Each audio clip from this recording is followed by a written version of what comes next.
Welcome to UglyMugsPodcast. I'm your host, Quincy. And your other host, Justin. So today we've got more things to talk about in the range of movies and television than anything, but we do have a few game things. I figured we could start with, you were telling me about the new Apex. Apex Legends. Yes, big. I wasn't planning on spending too much time into the game, but 6 hours passed and there I was ready for bed and, one more? Okay, I'll do one more. And then another hour passed. 10 million users in 72 hours and 1 million consistent plays. That is ridiculous. All for a free-to-play game. And now, they're just hoping for a small turnaround. They're not hoping for a big turnaround because all this is textures and pulls from Titanfall. This isn't a big base game that spent millions of dollars in production. They just threw this together saying, here's all the textures from Titanfall. You know, easy peasy. They're kind of a giving company. Remember what they did with Titanfall 2? All the free DLCs, maps, and all that stuff. So much free stuff was given away in Titanfall 2. Like, things that normally are really expensive. Yeah. So, I don't know. They seem like an interesting company. But before we get too far in, we forgot to mention what we're drinking out of our mugs today. So today I did a latte on the espresso maker. What kind of latte? So it's the Jamaican Blue Mountain coffee. Now, to those who are uneducated, go ahead and give them the heads up on what that is. So this is actually from Jamaica. We had a friend that brought it over for us. I didn't go and buy it at Smith's, which apparently you can do. So it feels like I could have done it simpler. But a friend of ours brought this over. And a lot of people describe it as the coffee that'll ruin other coffees for you. I wouldn't necessarily go as far as to say that. I enjoy it. I do. I don't say it ruins coffees for me. But I made it into a latte. But I did do like an extra hit of espresso and an extra hit of foam just because it didn't really fill up the cup as much as I wanted. So it's kind of a weird mix-up right now. It's a double shot. But what does that mean in total? What does this coffee mean? What do you mean? I mean, whose coffee is it? Oh, that's right. So you go. I was I'm a big James Bond fan, and recently finished Anthony Horowitz's second in the his run of doing Bond books that are directly connected to Fleming's original series. He uses Fleming's writing to do it. And the other day, I'm sitting there, and it starts talking about his coffee, and he mentions the Jamaican Blue, and I was like, "Oh, holy crap! By mistake, I drink James Bond coffee sometimes." I won't smoke the James Bond cigarettes, but the coffee's good. What kind of cigarettes does he smoke? He actually gets them custom made. Okay. Yeah. And as for me, I am having a Bartholomew black tea that is flavored like salted caramel. What do you think of it? I can taste the sea salt caramel, but it's very bland. Like the black tea itself shines through more. It's more of a flavoring, but I'm liking it so far. Do you think it would have been better if you had dissolved some caramel in it yourself? Oh, it would have been amazing. Okay. So next time, maybe a little thing of caramel, sprinkle some sea salt in there. Yeah. Mix it all up yourself. Yeah. I'm not big on the sea salt caramel thing. I love sea salt caramel. I'll do it. Like if someone's like, "Oh, hey, this is sea salt caramel, whatever you want to call it." Caramel. They're both. It depends on where you're from. It's like Versace. It depends where you're from. Who the hell says Versace? But I will drink it. I will eat it. Ice creams like that, but it's not my go-to by any means. Fair. So in a tea form, it seems a little odd to me. It worked okay with coffee though. So, but we'll move on from the drinks. This is something I didn't bring up to you yet. So okay. Disney just signed a partnership with Mondo to make more pins. You saw what the pins were like at Disneyland. Mm-hmm. So they're going to be doing some. But they're also going to start doing the Tiki cups that a lot of companies have been getting behind. In pin form? No, actual cups. Oh. They might do pins as well. I don't know. But we're going to get the Tiki cups that have been big for comic book characters, movie characters, things like that.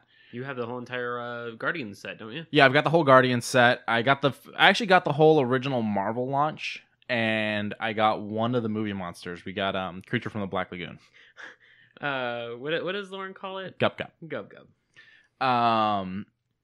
Yeah, for just to fill that in, my girlfriend, your cousin, loved Creature from the Black Lagoon when she was a kid and calls him Gup Gup. So we bought that one. But after that, I was like, well, I've got like 30 freaking Tiki mugs now. I don't have room for them, and I can't keep buying them. So I literally only bought the Marvel set and that one monster one and had to cut it there. they're cool, but it falls under that, do you use it or not? And so it's like, I don't want to use them because I don't want to break them. But I also have 30 cups I'm not using now. 30 may be too high of a number, but you get the point. Yeah, I get the point. So Mondo's signed in this. Mondo and Disney just signed this contract, but this isn't the company that did the Marvel ones and stuff like that. This is a different company. So they've already released a few designs. They look kind of cool. The first design they released was the Fantasia Mickey Mouse with the star hat. They also did a Scrooge McDuck one, where on the back it's got like his vault on it. Oh no, that. I don't know. I feel like it's gonna go the way of the Funko, considering. But then again, you already have Disney doing a small handshake with Funko. I would say just make them Funko Pops. Well, I mean, these are going to be actual Tiki cups, so like you'll be able to use them or not, depending on how you want. I suppose. And the Mickey one also, like I said, it's the Fantasia. Behind him, he's got the broom carrying the water buckets. Oh, so okay. They're putting some thought into it. I'm gonna paint it neutral just because I guess it's not my thing, but I know it might be yours over mine. If I didn't have so many, I would consider these. Just start stacking them up over here. You could just build a wall of Tiki cups, like I did with my wall of Funkos. There you go. The other thing is we finally got the complete final roster for Jump Force. Freaking Jotaro and Dio finally got pulled in. I was like, oh yeah, and they look great. Well, and they also we got Yusuke and younger Toguro from Yu Yu Hakusho. Okay. I mean I was already thinking about the game, considering it's not going to be full price from what was announced. They said we're not going to charge $60. I'm like, that's a plus. But it just seems like it's another 3D beat 'em up, and I'm not really. I don't know. I'm well. wary. It looks interesting because you're not really limited on the area you're fighting in. That's correct. And the camera's like kind of back behind you. Or it shifts. To whoever seems to have the more ground to move. Because you got to figure, if you're going to have two-player local, having it face behind someone is very disorienting. Yeah. So we'll see how that turns out, because I only got so much of the character trailers. They never showed too much of the actual gameplay. I watched one that showed a decent amount of Goku and Frieza. Yeah. It looked cool. I mean, you can fly, you can go up in the air, you know. You're not limited to the normal playing area. Yeah. The biggest reason why I'm excited the final roster out, though, is because I'm tired of the daily, leaked in this new trailer. I know you are. And I was complaining to you about this. He hates that word. I hate when you say leaked if it was an actual released thing. But if it was like, let's say it's on a hostess package that's supposed to be released like March 15th, and it gets sent to you through another outlet, that's technically a leak. Yes, if I get it in January when it wasn't supposed to come out till March, that's a leak. Okay. But a lot of this was leaked in the new trailer they dropped on their website. Trailer. So you said trailer. So it's a trailer that you launched. How is it a leak? And that's where my irritation lies. Yes. So, but I like some of the stuff. You got the characters from JoJo. You got Fist of the North Star, which only brought in one character, but I was like, I would have liked to see a couple. Yeah. Especially considering Hunter x Hunter got 4. Nah, that's too many. Well, Hunter x Hunter has a lot of good characters, but yeah, not having Krauser? No. It sounds like Krauser, but it's not Krauser. But he is the Divine Star. He is one of the main baddies of Fist of the North Star, and he would have been good. Go would have been a good one. Well, then One Piece got like 6 or 7.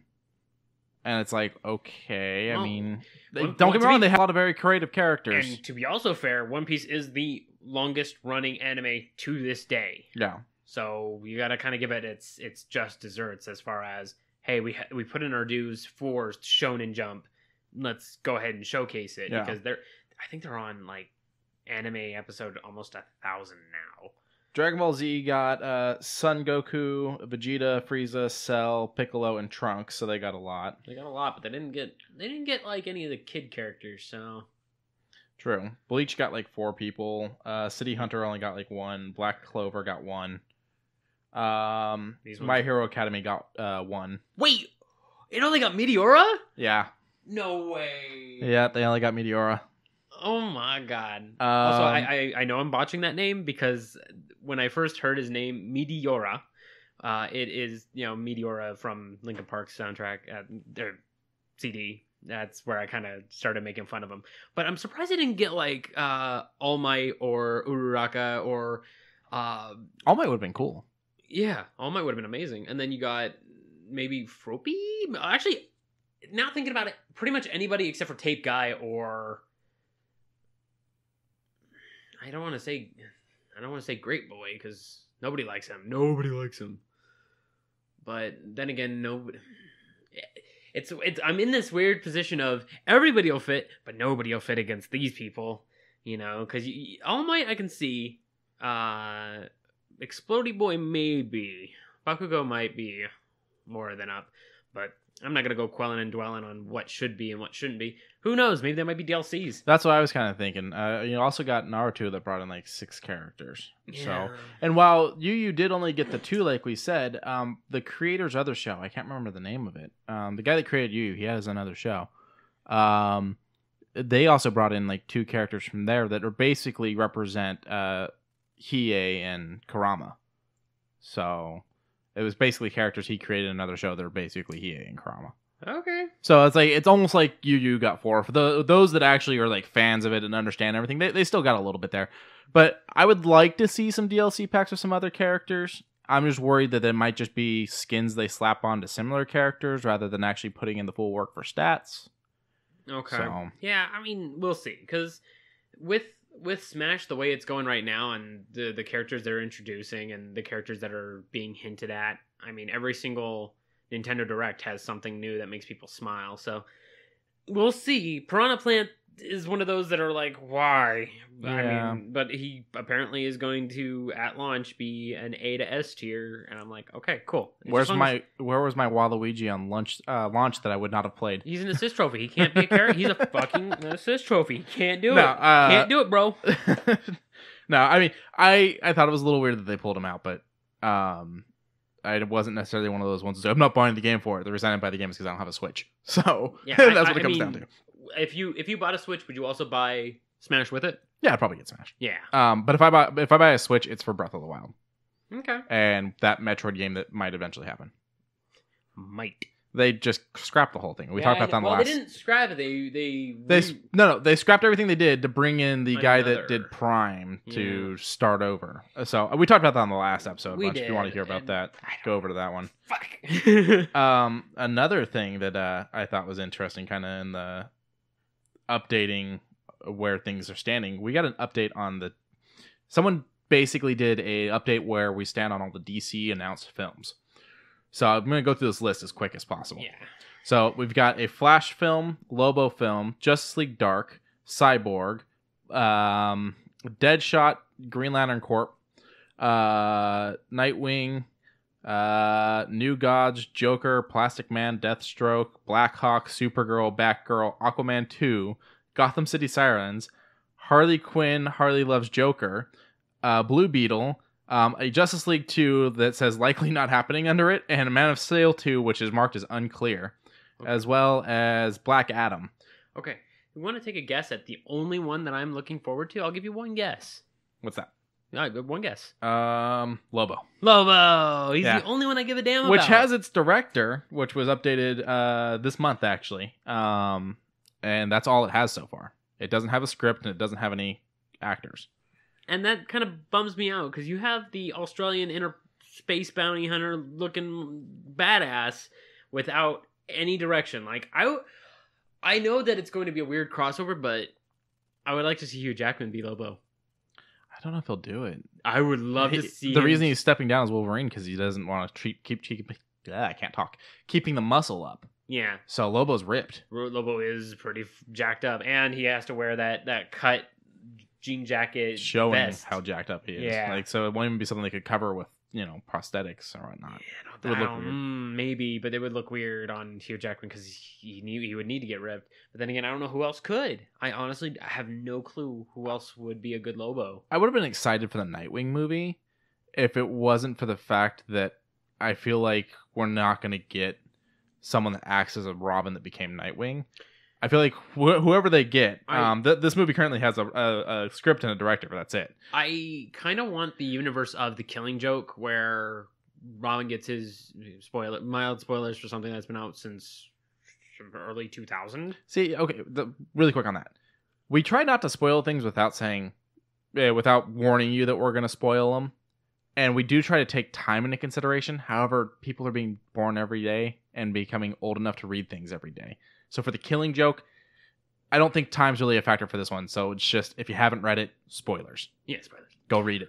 Yeah, it's a good one. And Pick it up even digital. after I tell you, it's still a good fucking read. Yeah, pick it up digital. Go buy it in an actual brick and mortar shop. What is it, $15? 15, yeah, roughly. Yeah, 15 to 20. Yeah. Probably less if you get it digital. I mean, kind of depends on where you buy it. Comixology, I think, might have it. Well, DC's on a very firm, any platform our comics are sold on, they're the same price everywhere. Oh, so then, yeah, you're fine. But Comixology does sales all the time. Yeah. But even still, I would like an aftermath where Robin gets pummeled up, put in the hospital, gets, well quick enough to escape out of the hospital, goes batshit insane, and turns into either Nightwing or Red Hood. Because I did a little bit of research on Red Hood.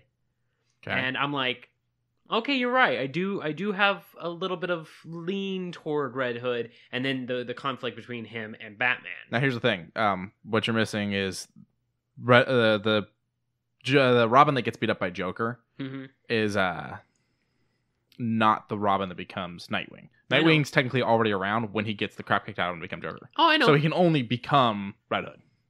Oh, then that would be even okay. That would be good even. So you want to see one where he doesn't die. He just hospitalized, comes back. Yeah. Okay. That's kind of what they did in I think the animated Under the Red Hood. I don't think he actually died. I think he survives it and comes back. Then I will have to take a gander. I could be wrong. I don't remember. It was a good animated movie. Jensen Ackles voices Robin Hood, Dean from Supernatural. Oh, okay. Yeah. Which was actually amazing. And everyone's like, "Oh, Jared Padalecki should be Nightwing." I'm like, I'm not against that per se, but they better do the damn movie soon if that's going to be the case. But because I do like Dick Grayson. That's right. I like Dick. And I like Nightwing, so I'm excited for the potential of a Nightwing movie. I'm just worried about it being set in this universe.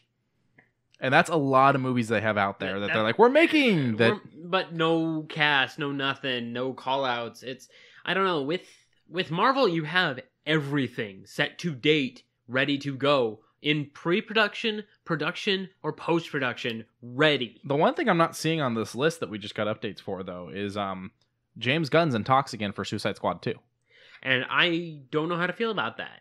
I mean, I love his writing. Mm-hmm. I have yet to really run into anything bad that he's written. I guess that depends on where you stand on the live action Scooby-Doo movies. I mean, you've seemed fine with them. I liked them. I mean, the only one I didn't like was the one where they went to the island and everyone. That's the first one. That's the first one? Yeah. Okay, that's the only one I didn't like just because Scrappy-Doo was the main villain of it, and it was like, yeah. Why? Well, because it's the character everyone hates, so we're gonna finally take him down. I liked Scrappy-Doo. That's the thing. I don't completely hate Scrappy-Doo like everyone else. It was their jump in the shark moment. I understand that. Which is hilarious because they actually put a shark in one of the openings for that series. Scooby's water skiing and sharks trying to get him. But, Scrappy-Doo. Oh, you haven't watched Mystery Incorporated yet, have you?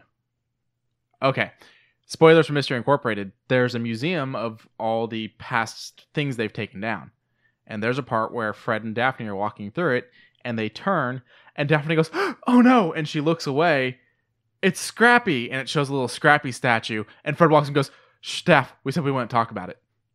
So they walk away. They did like a little wink. They also show Flim Flam, the kid from 13 Ghosts, and they're like, "Oh, I miss Flim Flam. 13 to Life is kind of harsh for an underage con artist."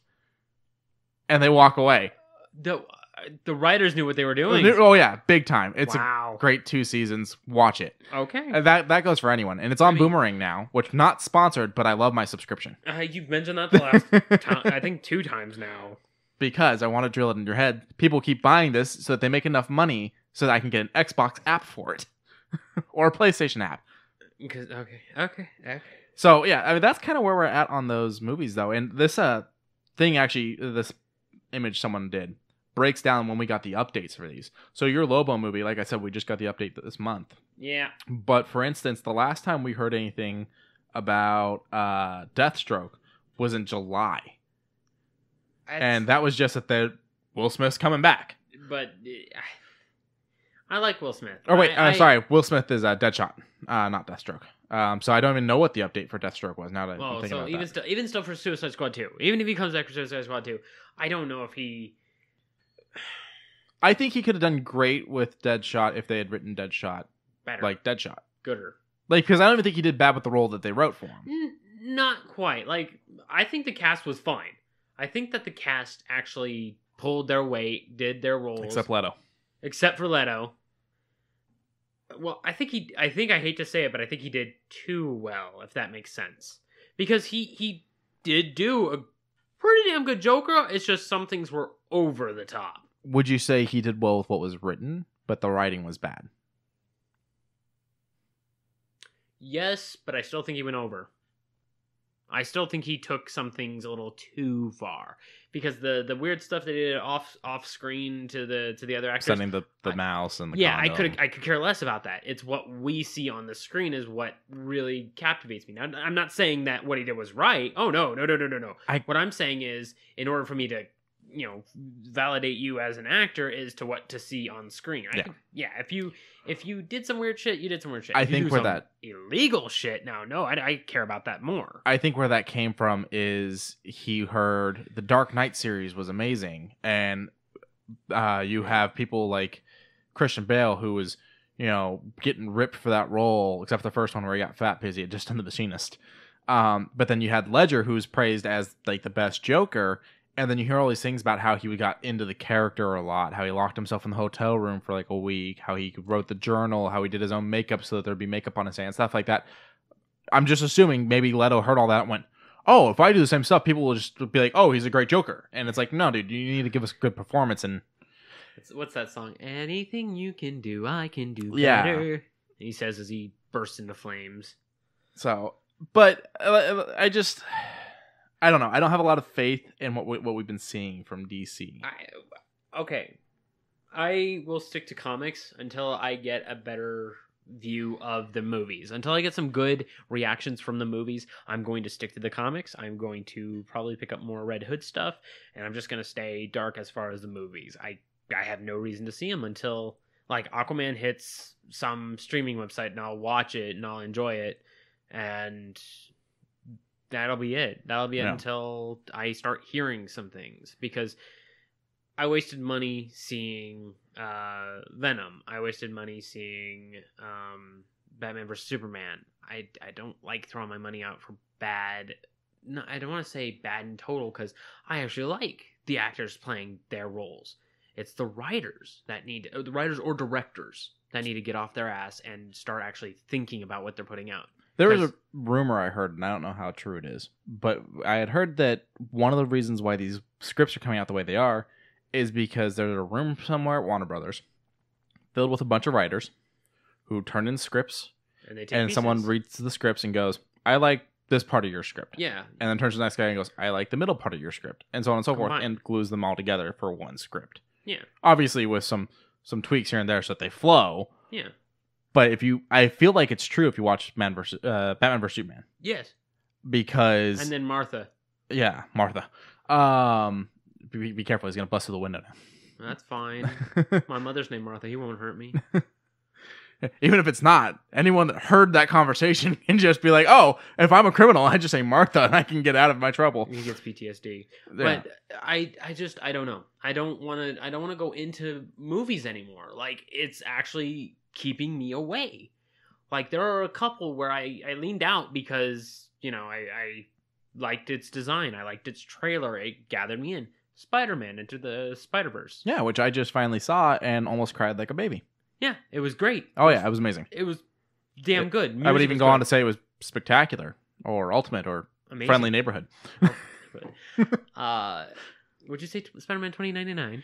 I will say it was 2099, but I will not say it's superior, because Superior Spider-Man fucking sucks. Okay. I don't like it that it's back. Stop wasting writers on this. Get me a better Spider-Man story. Okay. Spidey's out. Friendly Neighborhood's out. Read that instead. That's all I have to say on that. Sorry. Are you good? I'm good. Are you okay? I'm okay. Are you upset? I am not upset. Okay. it's just, I don't know, having that movie be a solidifying grace to pull me back in. I'm going to sit on it for the next 3 months. I'm not going to see any movies in theaters. There is nothing I want to see except for John Wick 3, which comes out in those 3 months, after those 3 months. And then I'm going to just coast the rest until It Part 2. Not interested in Captain Marvel? Neutral. Reason why I say I'm neutral is because I don't know too much about her past. Mm-hmm.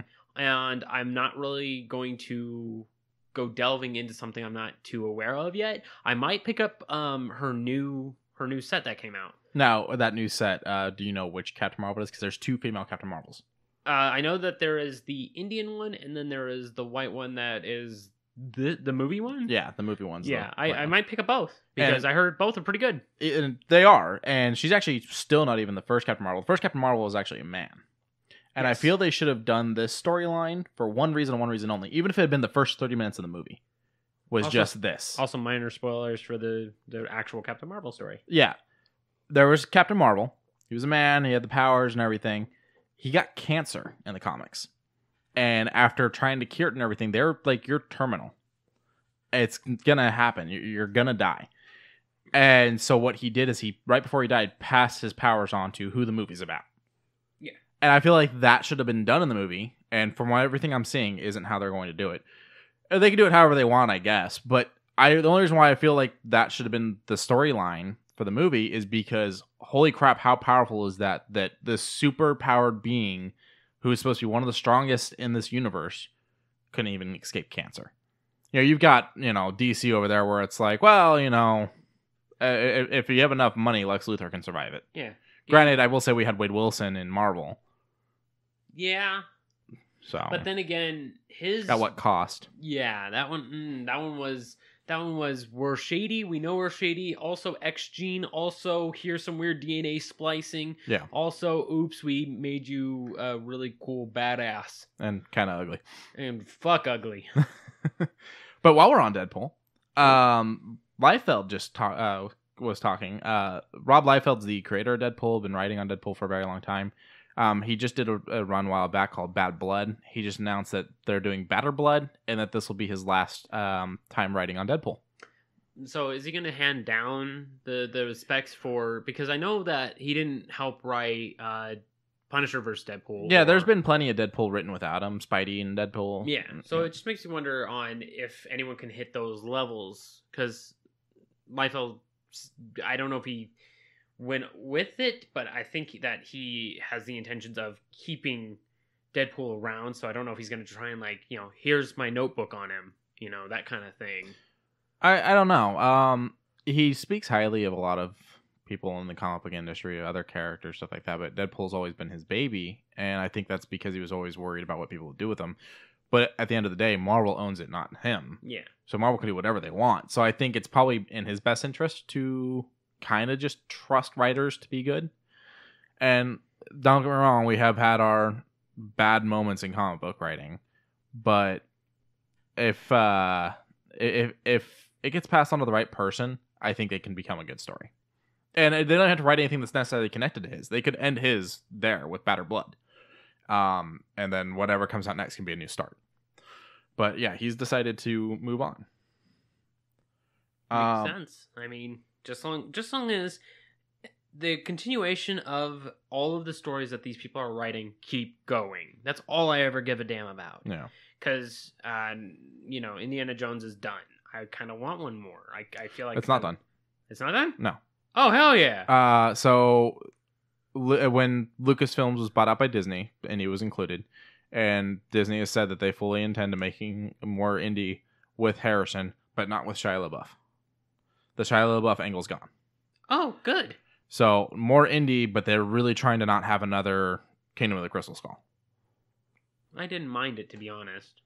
A lot of people did not like it, and I can understand their dislike, but at the same time, you have someone who's just crabby and having to do this, and he's like, yeah. Oh boy, more Nazis, oh boy, more snakes. No, I loved that I loved which love interest they brought back. I didn't even hate Shia LaBeouf in it. I love that they brought back the snakes. I love that they found new ways of doing the adventure. I love the throwbacks to the original film with the crate and everything. And I think my issue is, and spoilers was, big spoiler, when the movie came to an end and we found out they're fucking aliens. Yeah. And I was like, okay, Indy being brought into Roswell, all that stuff. I mean, I guess that's kind of cool.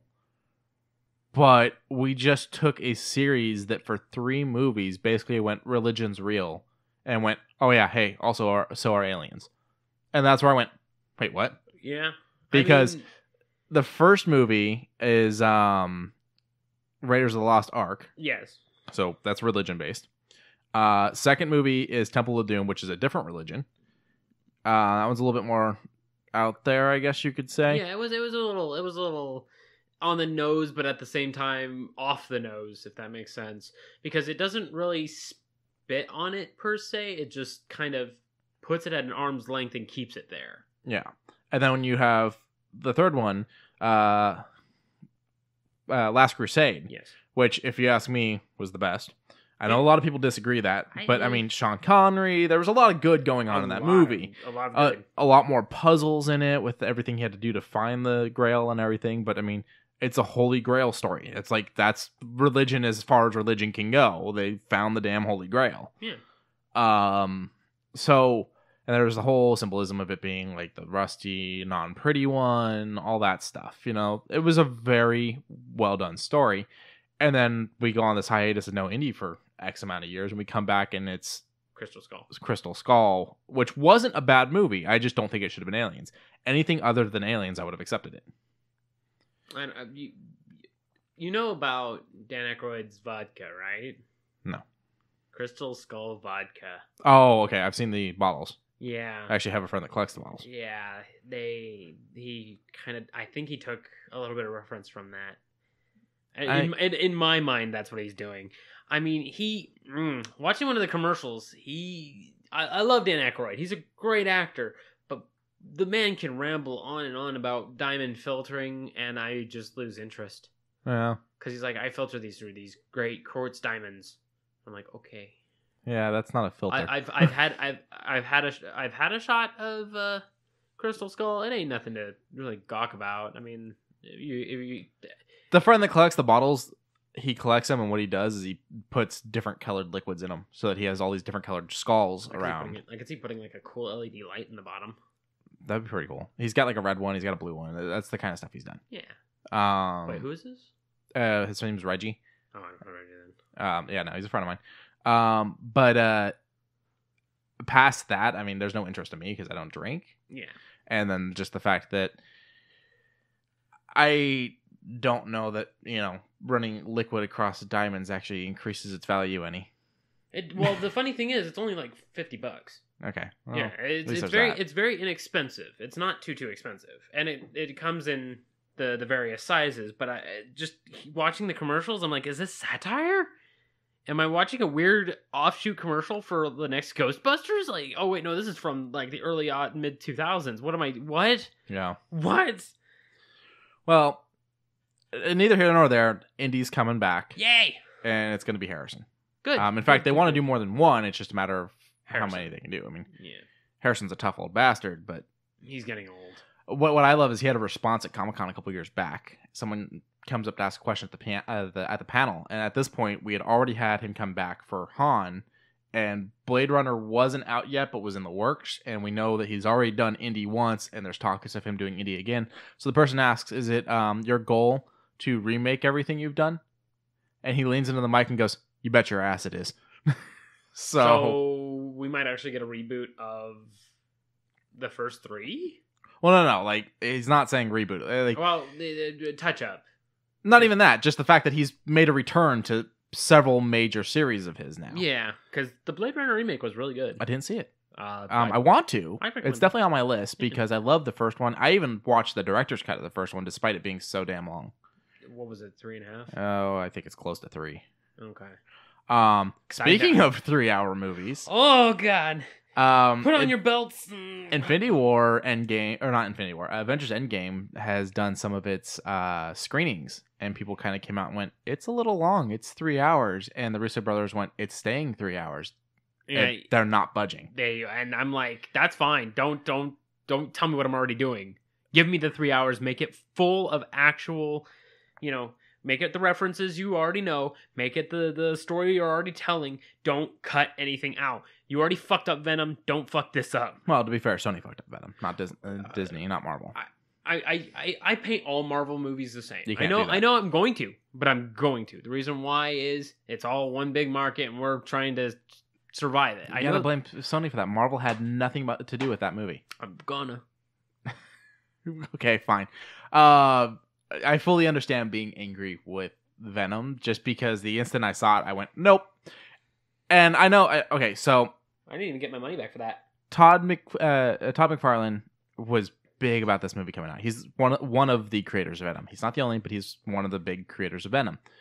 And he was big that this movie was coming out. He supported this movie full head of steam. He went to the opening. He's still supporting it to this day. I think he was even advertising when it comes out on disc.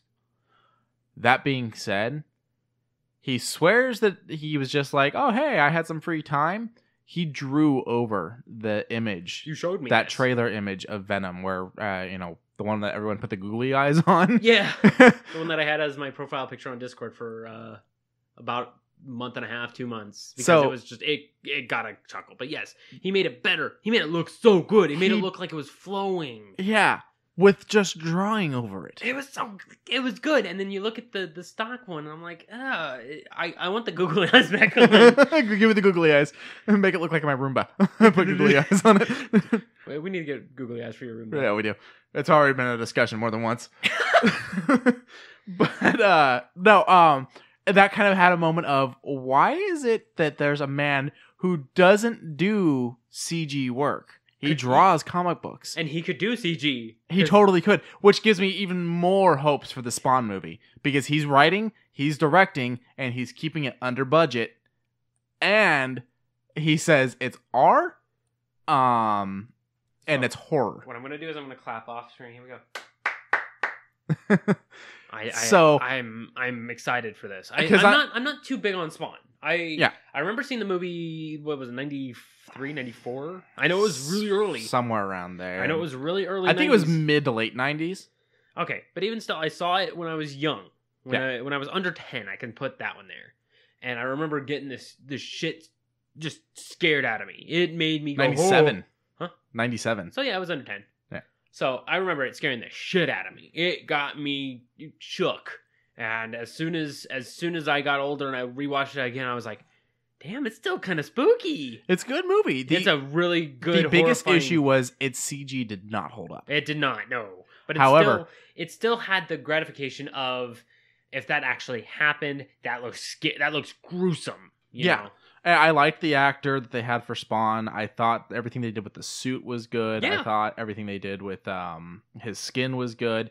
And then you have John Leguizamo, who is unrecognizable as the clown, Violator. Amazing role. One of my top 10 roles for him. Yeah. And we're talking roles like him in The Pest and probably, what was the zombie one? Land of the Dead. Oh, yeah. Okay. Things like that where some of his... so he's got levels of goofy, he's got levels of serious. This was an amazing mix. Yeah, yeah. And you couldn't even... the way his body was, you wouldn't even have told. Well, I mean, this is the same man that to play essentially not a little person, but a very smaller individual for Moulin Rouge, spent the entire movie walking around with his knees bent. He did the entire movie bending his knees. This man delivers when he's on screen. So him as the clown, as Violator, was amazing. And so that's one thing that I wish we could get to come back, but I don't know if Violator is even going to be in the movie. Speaking of John Leguizamo. What? You remember my topic that I wanted to talk about? No. I don't listen to what you have to say. Wow. I'm messing right now. Bad video game movie adaptations. And what a perfect one to video start. game movie adaptation was Leguizamo in? Super Mario's movie. Oh, holy crap, he's Luigi. Yeah. I forgot. Yeah. I mean, That's right. To be fair, a lot of people would, they both, him and main actor, oh no, Oh no! I'll give you a few clues. He's Eddie in Who Framed Roger Rabbit. He's Snee I'm gonna kick in your ass. Hook, which was amazing. He was Him and Bob Hopkins. Bob Hopkins. Him and Hopner said that they Hoskins. played those characters as old queens. Hoskins. No, Hoskins recently passed away, sadly, but Yes. he was amazing in so many roles. It kind of baffles me that he did Mario Brothers. And also Dennis Hopper as King Koopa, which I like the design. I just That's another great actor that passed on. yeah, but at the same time, I like the design and also Monkey. Yeah. What kills me is the only thing that looked like something from the video game in that entire movie was the bomb. Remember, they wind it up, set it down. I'm trying to think if there might have been another one. It takes an entire fight scene before it gets to where it needs to go and blow up. Peach looks like Daisy. Hi, I'm Daisy. A third eye on the back. Okay. So yeah, we wanted to talk about, and this is, something that's gone on for a very long time, is first of all, there are no good video game movies. Like, there are guilty pleasure video game movies. But there are guilty pleasure ones. There's ones that we love to watch. Yeah. And I'm going to be honest, if you go down and look at my DVDs, you'll find Mario Bros. I bought it in the $5 bin. I have it. I love that movie. I guess that's fine. It's kind of like, I have Batman and Robin, even though it's a terrible, terrible bat nipples, bat credit card. Bat credit card! But yeah, so we were going to talk about a few video game movie flops that we can't help but love. And not necessarily flops in finances, because some of these did make a lot of money. Yeah. But flops in it wasn't a great adaptation. So there is Mario Brothers.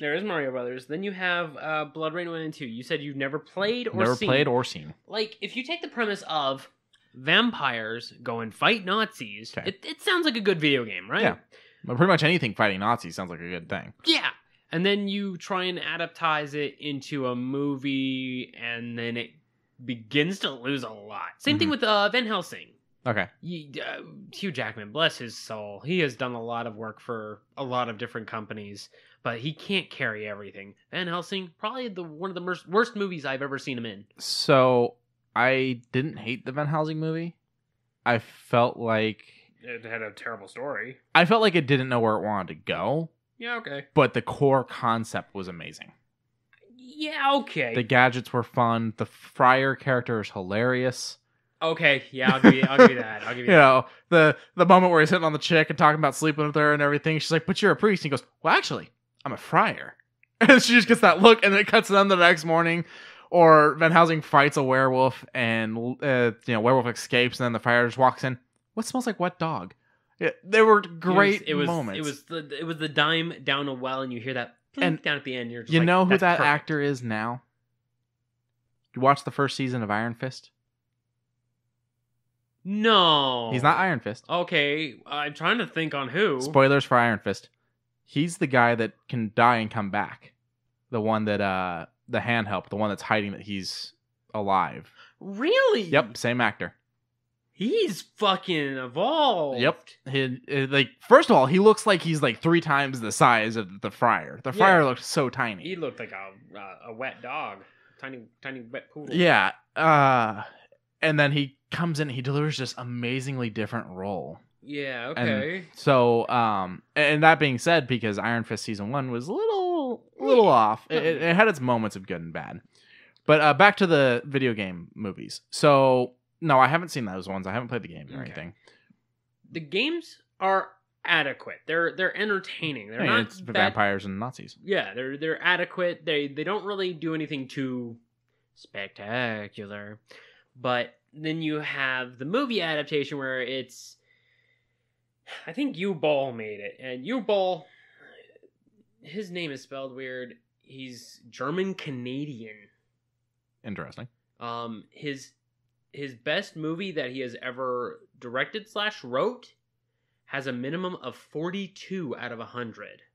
That's the best.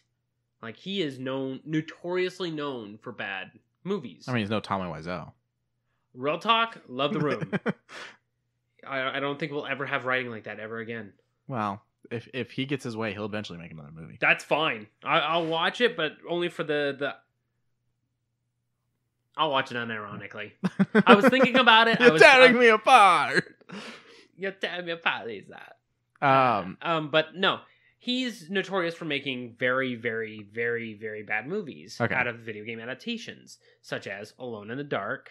Oh, he did the Alone in the Dark one as well. He did. Okay. And he managed to get bacon in it. Yeah, I only watched parts of that. We had it on DVD for a while. I don't know where it went, and I'm not complaining. Yeah, it is his worst, I think, at 6%. Wow. And then you have him doing the Blood Rain. Blood Rain, I think, had like a 30, 35. So now here's my issue with the percentages. In the same vein, Tomb Raider, which I thought was good. The first one with Angelina, not the new one. The first one's good. Second one... The first one has a 22. I think just because the first, like, half hour of the movie is her doing something very actiony and then just, like, a lot of downtime where she's talking to someone. True.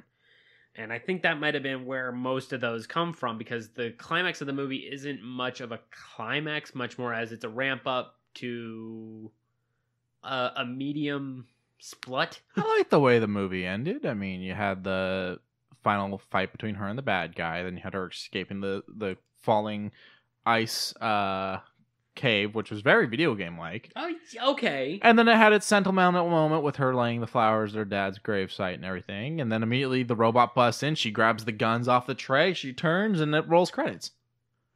I would have preferred to watch the robot fight. We saw the robot fight at the beginning of the movie. No, I want the robot fight again. Oh, well. Give me.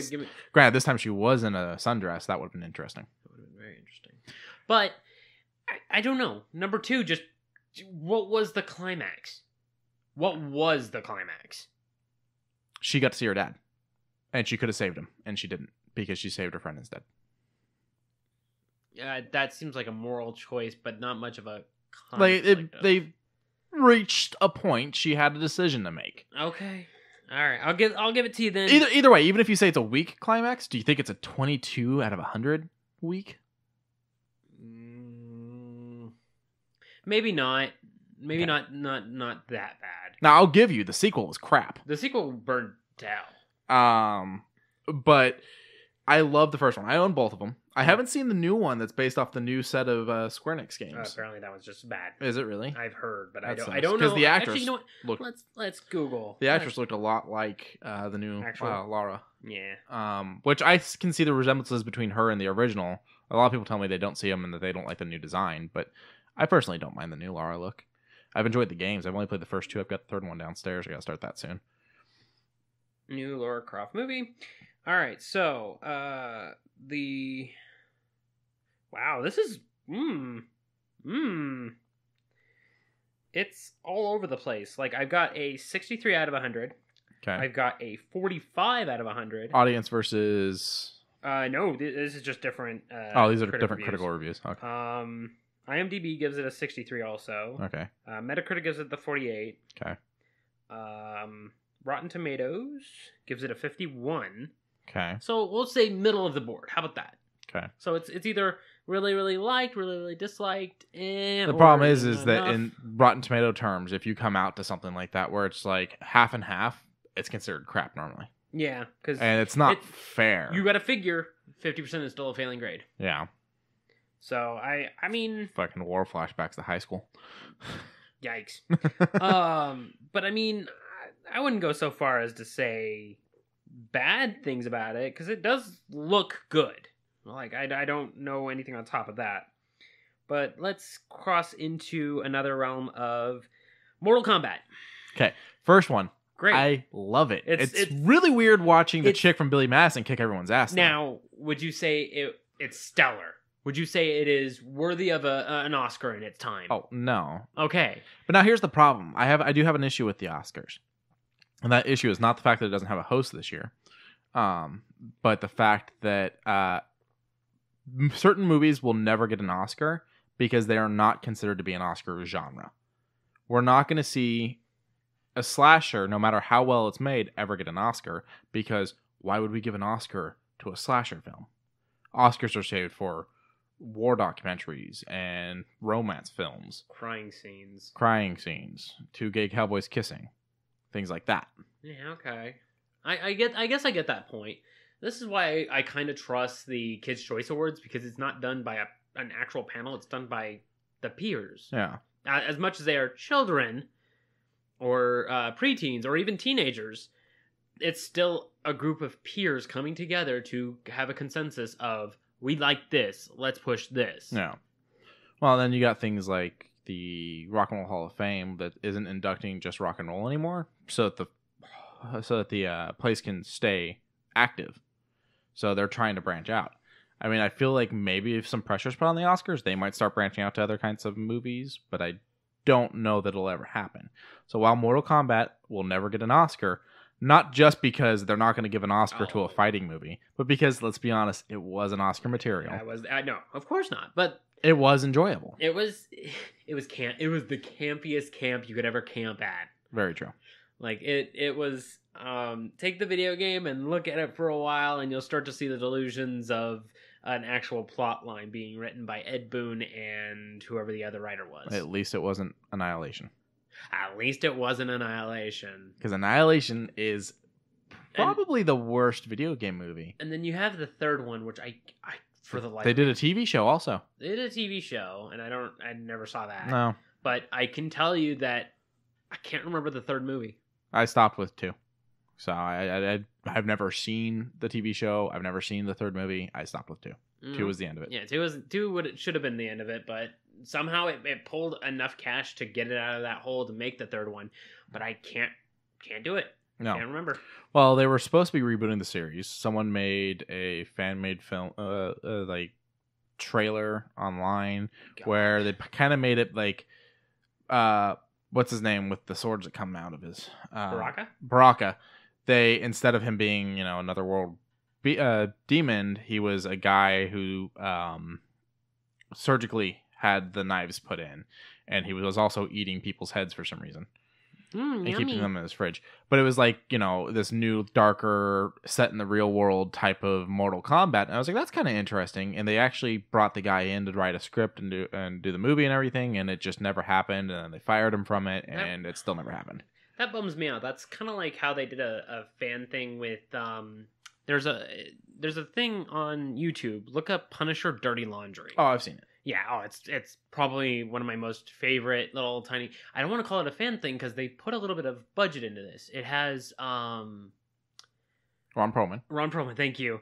Behind the counter as the shopkeep, and he, he's, a little disabled. I think he's in a wheelchair. He's in a wheelchair, yeah. And he's like, I didn't know you pick up drinking again, and, you got Thomas Jane, who is... probably the best Punisher. I do like John Bernthal, but I think Thomas Jane does it a little better. Thomas Jane was a really good Punisher, and Dirty Laundry shows what he could have done with a really good script. Oh, yeah. And then the action scene. Go, go, go, go. There's no stopping. And then as soon as it reaches its climax, he says, wait a minute, you're a bad person, but it's not my place to punish you. And it has a nice little ending, and then it has a cutesy thing of, oh, here, you can keep it, kid. This has a hole in it, and it's a bullet hole. Yeah. So I'm like, he's still, got the Punisher-esque. So I really would like to see the new set of Punisher that I just finished, by the way. I would like to see that. Which set? Do you remember? The one where he's in LA taking on all the gang members. Gotcha. And he's just ripping through hotels, and he has a mask, and I have no idea why he has the mask on, but I is it Frank? It's Frank. It is Frank. And then he also has his what is her name? There's a girl who wears the vest also, and she's basically his scout. Interesting. And she's like, there's 2 coming up your way, and he's like, okay, clack, clack, bang, bang, does his work. But I would like to see Thomas Jane do that set, because it would be like Warzone, but in a more modern setting that made it feel a lot better. Yeah. Well, the whole issue with Warzone was originally supposed to be the sequel to the Thomas Jane Punisher. Yeah. But the writers and Lionsgate, I think it was Lionsgate, wanted to make it more like a comic book. Those were their words. Like, they want it to be more like a comic book. And that's when Jane read it, he went, it's too much like a comic book. It's kind of... not great. Reached that point where it's like, no, this isn't what we should be making. And they don't want to change it, so he's like, well, then I don't want to do the movie. He left. They did Warzone. He did Dirty Laundry. enjoy when actors stand up for the characters. Mm-hmm. I love it. It makes you feel really empowered that because you had Jason Momoa stand up for a couple things like, "Are you sure Aquaman would be doing this?" It's okay. But the best thing still is when someone asked Jason Momoa if he had to learn to swim for the role, and he looked bitch, at him. I'm Hawaiian. Yeah, he just looked at him and went, "I'm from Hawaii. I'm Hawaiian," and they're like, "Okay," and he's like, I know how to swim. Like, come on, it's an island. We go to the beach every freaking Sunday. We live on the beach. No. We live underwater. Come on. You've had this a couple times. You've got Ryan Reynolds with Deadpool. Well, to be fair, he funded that himself, but after the fact of what was it? Origins. You have Thomas with Punisher. Yes. You had Michael Keaton with Batman. Technically, would you say he left? The reason he's not in the third Batman film we got, Batman Forever, is because of them moving Burton to being a producer and bringing in Schumacher with that script. Oh, okay. That's why he left. Would you say Hugh Jackman would be one that's authentic? I don't think he's ever had to say anything. Nothing I've ever heard of where he's had to stand up for the character. That being said, he's way too tall. Yeah, Wolverine's supposed to be like 4 foot nothing. I thought he was supposed to be like 4'6", 4'7". Yeah, he's like 4'6", 4'7", something like that. He's tiny. He's a tiny Canadian man. Yeah. There's a really great podcast out that's Wolverine the Long Night or something like that. Okay. It's a fully acted out podcast series that just recently hit. Okay. That describes him as that height. And it's done like an old radio drama. That's right. You told me about this. It's set in Alaska. Okay. I think. And it's a very interesting thing. You really get the side of the fact that he kills people. He doesn't want to, but he understands he has to, type of thing. Yeah. He's not in it a lot. Well, like Wolverine. Hugh Jackman's not in it at all. Let me clarify. But Wolverine's not in it a lot. It's more about the people trying to find him and kind of seeing what he's influenced and caused throughout. You ready for the next one? What do you mean? Street Fighter. Oh.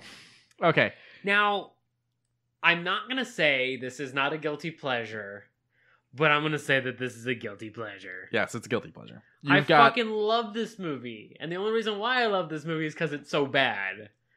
It's a Jean-Claude Van Damme movie. Yeah, for the most part. That's the thing. Jean-Claude has done some bad movies that we still watch. Yeah. Like, he's notorious for it, and he admits it. Yeah. Like, the only one that I can honestly say I think actually made something out of itself is probably Demolition Man. Maybe that's not Jean-Claude. Demolition Man, Sylvester Stallone, and Wesley Snipes. What the fuck am I thinking of? Was it Time Cop? Time Cop. It might be Time Cop. Time Cop got a TV show because of the movie. No, I think it was something with Time Cop. But Jean-Claude wasn't in the TV show, so. I know. So you've got the Belgian, I do believe he's Belgian, Jean-Claude playing the American character. Yep. And then you got Raul Julia playing M. Bison, which he just chews up the scenery. That is the best. He's amazing. He is the one main, like, if he was not Bison, and they got some other generic dude that looked like freaking Dr. Doom-esque, I'd be like, But he is the best. Keep your god. Yeah. The whole levitating lightning thing. And then that one scene where he first runs into Chun-Li and he's like, when I came to your village, I graced it with this, that, the other. But for me, it was a Tuesday. That scene, man, makes you go, God damn. You know why he did that movie? Because his kids. It was his grandkids, I think. Okay. He wanted something to connect with his grandkids, and they were like, oh, well, this is what we play. And he's like, oh, well, they're making that into a movie. I can go for this. And he did it. And I'm very happy. I'm very happy that he did it. Zangief is probably another one of the reasons, because another scene from that movie where they are watching like a CCTV thing, and they watch Chun-Li activate something, and it's a vehicle heading their way. They look up the hill. It's the vehicle. They look back at the screen. It's the same vehicle. They look back up the hill. It's coming closer. And then as soon as they look back, Zangief goes, quick, change the channel. That is the best fucking scene. So now one that is kind of in the same vein of I enjoyed the movie, it's guilty pleasure, but this one really does not connect. Okay, was hit Tekken. Me. Okay, yeah, no. I enjoyed the Tekken movie, but it is not Tekken. It's martial arts. So it still has the competition. It does. And that's about it. Yeah. I don't know. I can't even call it a martial arts movie because it does some weird shit that I'm not really too keen on. Because you got Heihachi not even doing his Heihachi stuff. Okay. I don't know. It's very forgettable because I don't remember most of it also. And you have some characters that aren't even going to be in it. So. Okay, and we'll move on to another in the martial arts thing with Double Dragon. So we talked about this earlier where this movie was weird. It was written by Paul Dini, of all people, who is the creator of Harley Quinn, writer of some of the Arkham games, and just all around a really good writer.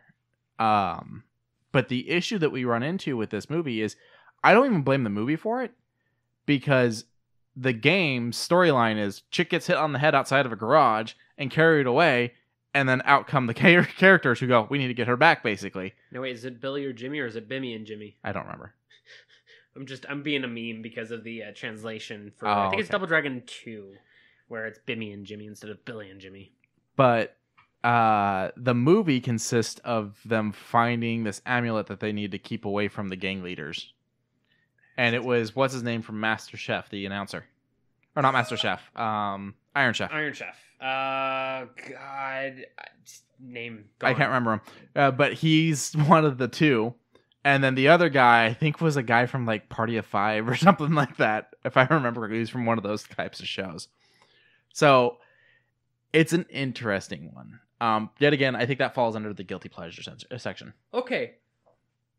I didn't even know Uwe Boll, the director we were just talking about, who makes all these video game movies. I didn't even know there was a Far Cry movie. There's a Far Cry movie? There's a he directed it. Wow. And it's here on the worst movies list of all time. Wow. I'm not even gonna go into it because I don't even know what to expect. But then it's a Uwe Boll movie, and also on top of Uwe Boll, he has strictly said any reviewer that gives me a bad review, I will box them. He will fight them. Does he know how to fight? Apparently so, but at the same time, every time we're gonna get that one like black belt critic that goes, all right, does it, it whoops his ass. I'm hoping, but then again, this was back in the early thousands, so I'm sure he's not doing that shit now. Even though he's still making movies, because Far Cry movie was made in 2008. Wow. Yeah, I had no fucking clue. Wonder which game it's based off of. Probably none of them with the way he makes his movies. This placement may be controversial, but Far Cry is really the best of what Uwe Boll has to offer. Thank you, Vulture Gaming, for this this article. I'll take a peek at it, but I don't think I'm going to keep reading it. Do you like Mila Jovovich? What about her? Do you like her? I like some of her roles. What about in Resident Evil? Okay, so I liked the first Resident Evil. That's what everyone likes. Everyone likes it because I even like the sequel a little bit, not just because you saw her nipples. Yeah, you're right. The first two movies I would say are fine. The rest, I feel it's overly campy, overly expunged. I liked the second one because it had Nemesis. Yeah. Oh yeah. Stars. Yeah. That whole Nemesis scene was great. Yeah. All of the Nemesis I scenes. can't even tell you what. I know I didn't see the last two, but I can't tell you what 3 is about or 4. I saw them. Don't remember what they're about. I know that one of them went to Vegas. Yeah. And I know that one of them didn't. That's about all I remember. And it was about weird survival. I know that we finally got to see Wesker do something in like the 4th one. And then there was a 5th movie. I don't know. It was in 3D. I couldn't. I didn't even see it. I don't think. But in the vein of horror action-y type video games, Doom. You know, me and Quincy are at agreement that we like this one, even though it got bad reviews. So now the thing is the Doom movie, it did one thing it shouldn't have done, as far as I'm concerned. Which? It made this be like a virus alien type of thing, picks you based off of if you're good or bad. If you're good, it makes you strong. If you're bad, it makes you into one of the monsters.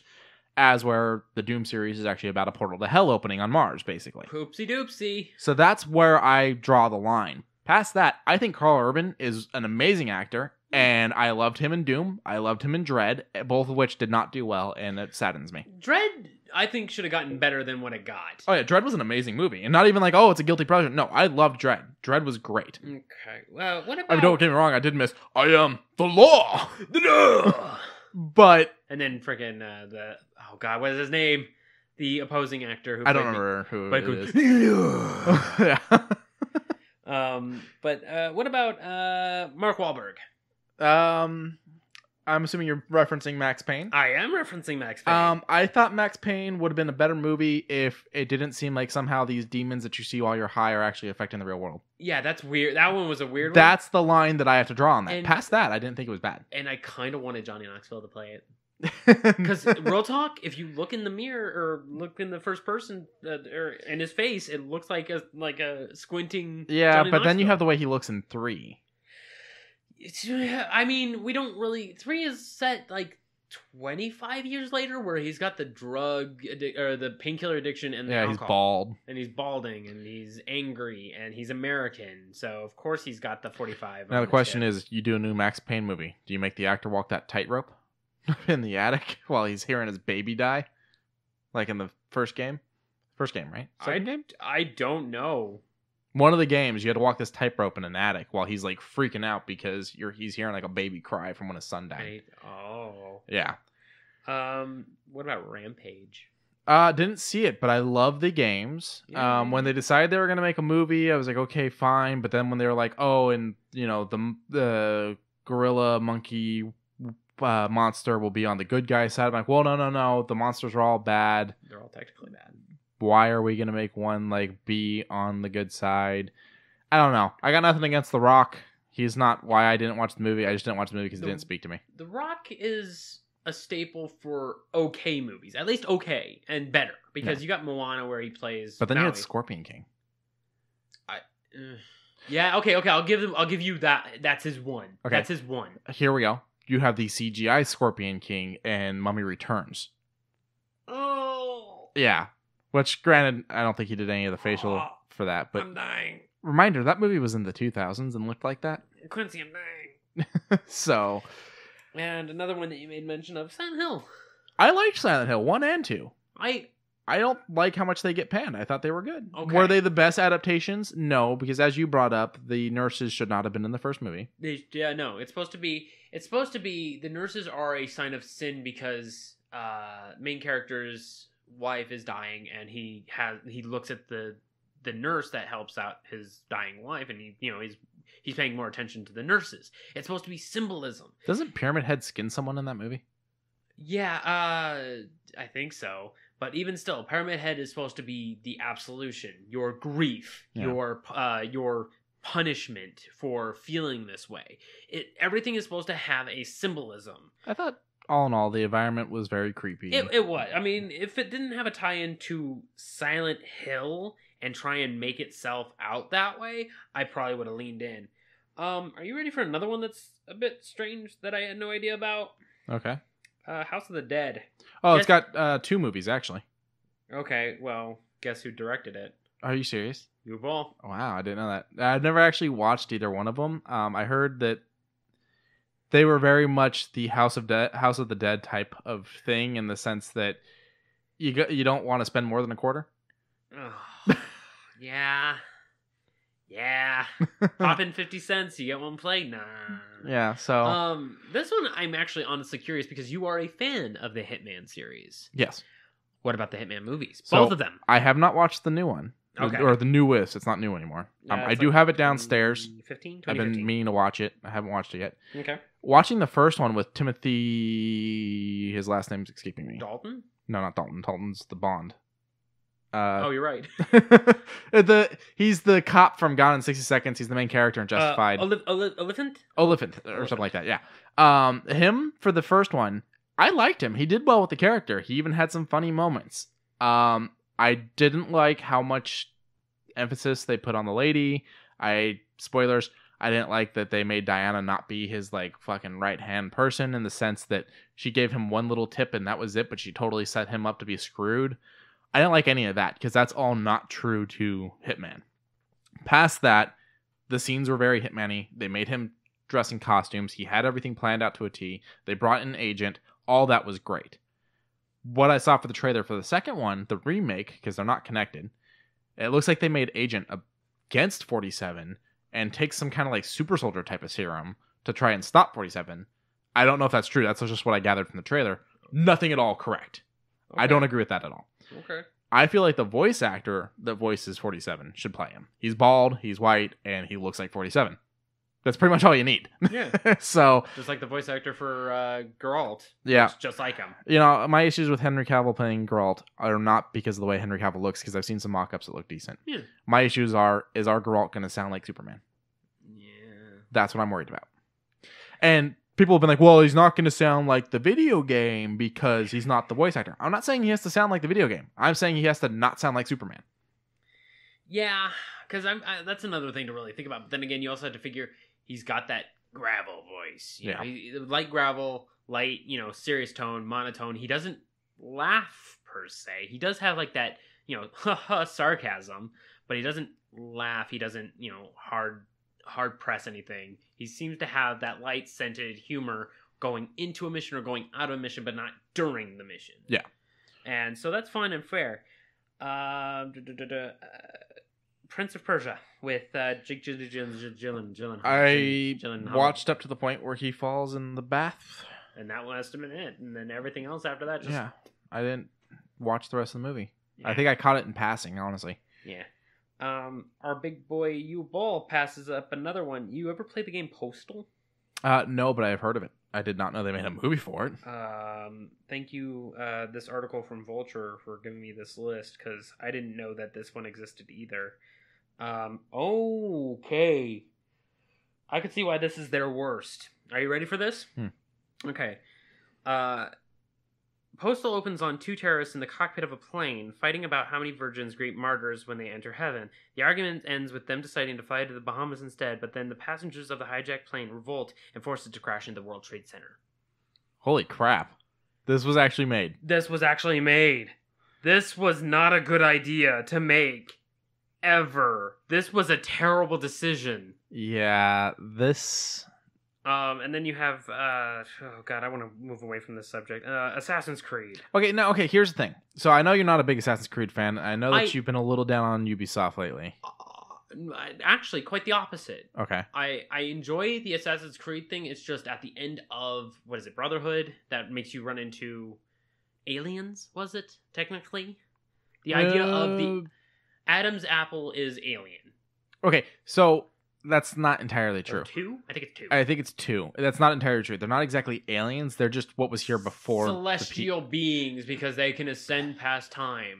They're not even necessarily ascending past time. They're just leaving messages behind. They were basically the people here before us. Sure. Is what it breaks down to. Sure, and they had technology far more advanced, but they don't have it there now. Yeah. I was down on the Assassin's Creed movie. I was not happy for it. I didn't like the fact that they changed the look of... Fassbender? Is that who it is? Yeah, Michael Fassbender. Yeah. So I don't have anything against Fassbender. I think he makes a good Magneto. Yeah. Oh, hell yeah, he does. But I didn't like that the Animus looked different. I didn't like that he wasn't playing what's his name from the first 3 games or 2 games or whatever it was. Well, Altair is the first one. Ezio is the second. Yeah, he wasn't playing Altair or the guy that goes into the Animus that gives us Altair. Desmond. So I was very down on it. Until a friend of mine, James, pointed out that I was wrong about what this movie's about. This movie is not about the first Assassin's Creed games. This movie is about someone else that goes into another Animus that is actually referenced and shown in the games. This movie is supposed to be set in the games, not about the games. Oh. So we were all kind of hard on it for not understanding what this movie was. Okay. So there's actually a lot of stuff you'll find in some of the writings and some of the other places throughout the game series that kind of show that this movie's connected, not an adaptation. Kind of like in the same way that Watch Dogs is connected to Assassin's Creed. The first Watch Dogs, there's in Black Flag, your boss at whatever the company is called, I can't remember. The one that makes the Animuses. Okay. He's got to go to Chicago. So he does. And then you find out that he was attacked and he doesn't come back for the rest of the game. And then there's a mission that you do in Watch Dogs where you stop a convoy. You kill everyone except for this one person who you just whoop their ass. That was the idea of the convoy. And they give you the information about the guy. It's the boss from So you get Assassin's Creed. Thrown back. Interesting. Well, no. It's not necessarily... thrown back. They're supposed to be happening at the same time. It's both the present day sections. Oh, okay, so he just gets put into another Animus. No. Or... It's your boss. Okay, the guy that goes into the Animus in Assassin's Creed. Okay. 3 or not 3. Black Flag. He works for the company, and they're putting people in Animuses so that they can make Assassin's Creed games. They're basically Ubisoft without being Ubisoft. Yeah, no, okay. His boss at that company takes a trip to Chicago and gets beaten up by the Watch Dogs guy. Aiden. Oh, okay. Yeah. Okay. I was like inside the time travel? No, not inside time travel. It was present day. It was all present day. I'm like, I don't get this shit. So that's how the Assassin's Creed movie broke down. That being said, I will probably sit down and watch it now. However, I heard it's still not the greatest movie though. So, I mean, I love Ubisoft. Ubisoft is actually a really great company to both branch for. I wouldn't say their games are overly stellar. Like I've been playing Siege a lot recently. I love Siege. They keep getting updates. They keep putting out new operators for it. It's a varietous game. I enjoy it. I enjoy Wildlands. Wildlands is up there. I've enjoyed I need to go back what to I've it. played of The Division. I can't like The Division. I can't.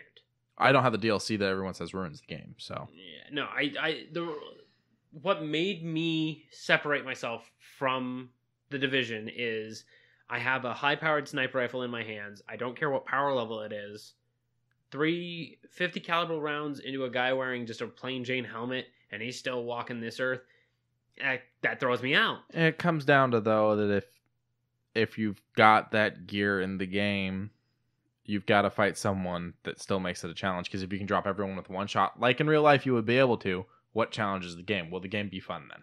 Well, I would say on the open hand, then have them be able to one-shot me, if that is how this game is going to go. Or like two-tap. I've died plenty of times in that game.